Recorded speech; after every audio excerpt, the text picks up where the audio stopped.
Welcome! Today we're going to talk about someone very famous in American Speedway history.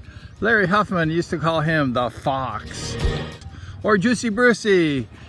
Bruce the Fox Penhall.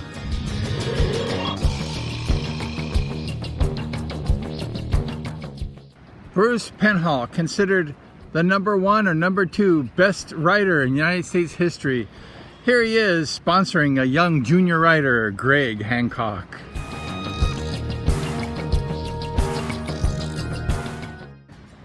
Both of them are at the very top in American history.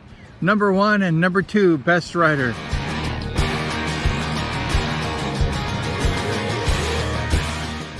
Toss a coin and you can decide which one.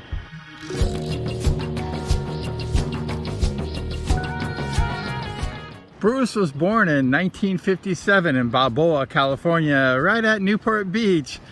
And Bruce, as a kid, he used to always be like riding his bicycle around the boardwalk, causing trouble, power sliding, preparing to be a future Speedway world champion.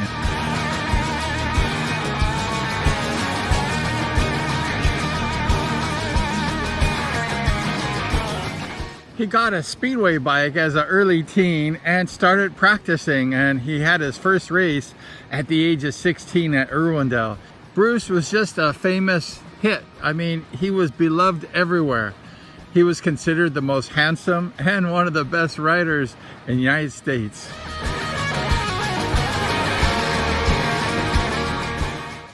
He raced for the Irwindale Sprockets when they had the team racing, and Bruce was teamed up with Mike Bass and Gene Woods. What a team! Bruce Penhall, Mike Bass, and Gene Woods.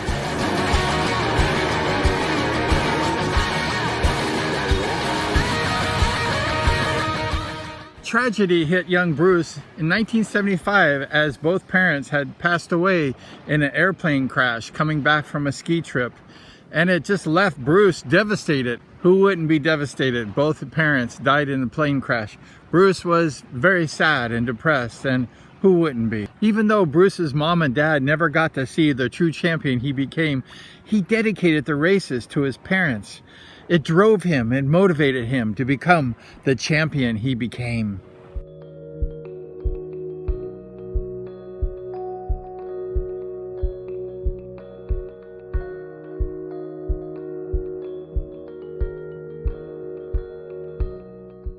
I was cheering for Bruce one year, and the next year I was racing Bruce in D1, my first D1 race at Costa Mesa.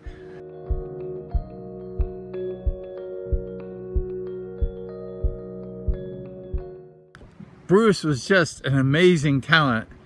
When you race Bruce, you had to give it all you had, and you're lucky if you could beat him, because Bruce was just an amazing rider, fast as lightning. The guy was just talented.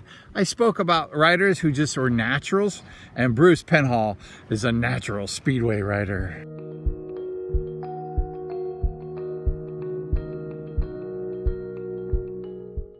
I remember when I was a young Speedway rider, I was out to chase some of the girls, and the girls were all after Bruce Penhall, not me. And one girl named Debbie Greger, she told me a story of this girlfriend of hers. She saw Bruce Penhall's van in Newport Beach or Balboa, and she crashed into Bruce on purpose. And I said, why did she crash into Bruce? And she said, she wanted to meet Bruce Penhall, so she made an accident and crashed into his van, which said Penhall Company all over it.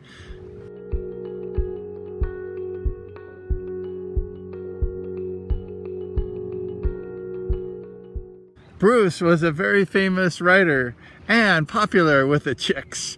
All the chicks like Bruce Penhall.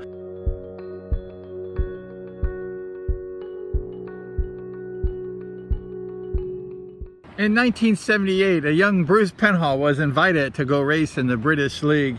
He was getting a little tired of the race scene in America. He was not going too much further than what he was, because he was great.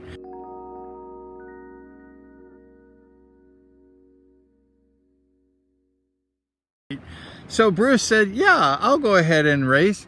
In Europe, Bruce became an instant hit. He raced for the Heathens, even though he was no heathen.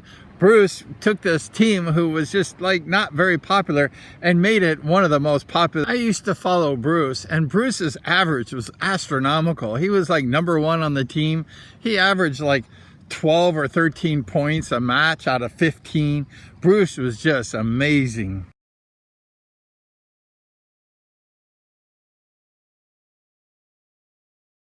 No wonder why all the people just fell in love with Bruce Penhall. He had good looks, was a talent, was just American dream. Bruce Penhall was very, very famous, and everyone loved Bruce Penhall. In 1979, Bruce won the Europe Masters of Speedway competition. The same year, he also won the Gold Helmet Match Race Champion. In 1980, Bruce was the Overseas Rider of the Year in Europe. And he also won the United States Championship at Costa Mesa Speedway.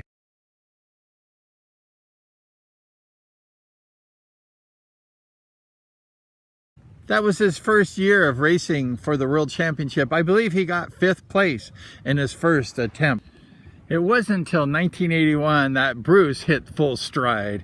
He became the world champion at Wembley Stadium. The last time they had a world championship at Wembley in front of 92,500 people.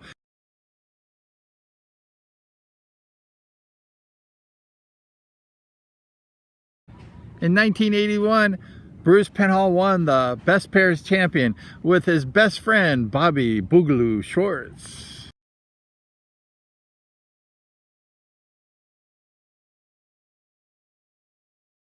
In 1981, Bruce became the AMA Pro Athlete of the Year.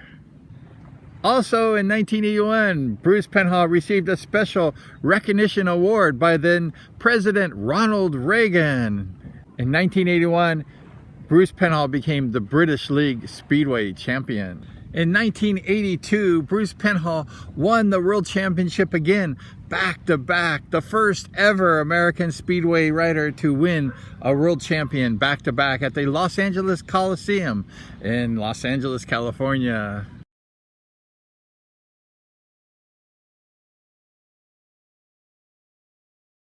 He was also the captain of the U.S. Speedway World Championship team. Bruce only raced 8 years of Speedway, and what he did in 8 years, people wish that they could do in a lifetime. After the World Championship in 1982, Bruce hung it up. He retired and went into acting and on the TV show Chips.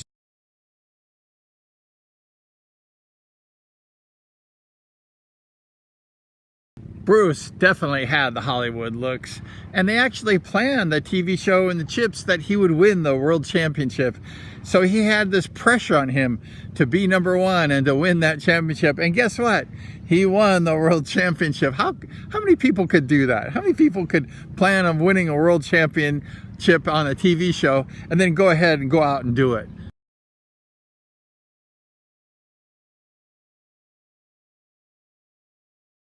Bruce Penhall, he can do it. The master of pressure. That's it, Bruce Penhall, one of the most amazing riders in United States history in Speedway. He just was a talented guy. I mean, people like Bruce come once in a lifetime, and Bruce Penhall should be proud of his accomplishments. In only 8 years, he did what many riders could never do. Bruce Penhall, we salute you. You're one hell of a rider. Like, subscribe, and ring that bell.